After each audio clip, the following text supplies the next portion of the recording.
Il-Prim Ministru Robert Abela għal li l-Gvern fetaħ il-bib ta' tkabbir u għarrab l-austerità u permezz tal-ħila ta' settur privat ir-riski kalkulatu l-impenn ta' miet u eluf ta' kumpaniji mexxija mill-Maltin komplew jibnu jisaħħu s-suċċess ekonomiku. F'diskors matul attività li fakret it-30 anniversarju tal-kumpanija Ozo Group, il-Prim Ministru qal li l-Gvern jemmen f'ekonomija li tikber, iżda mhux li tikber għaskapitu tal-kwalità, tal-ġustizzja u r-rispett lejn il-bniedem u minu. Sostna li jeħtieġ li l-ħaddiema jkunu impjegati fuq sma fejn hemm verament bżonn li jingħataw kundizzjonijiet ġusti u li jkunu rispettati minn min ħaddimhom.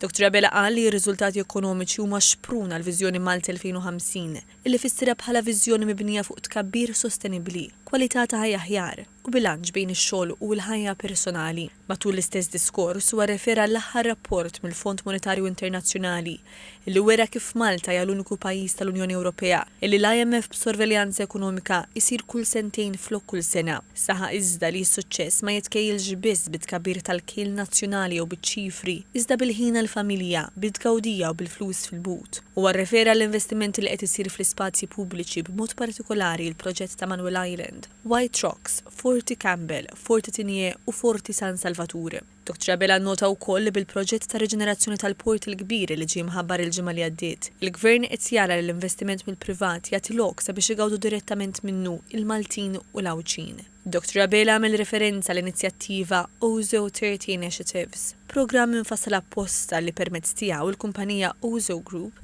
se twettaq 30 proġetti li se jħallu impatt mhux biss fuq il-kumpanija nnifisha u l-ħaddiema tagħha, iżda wkoll fuq il-komunità ġenerali.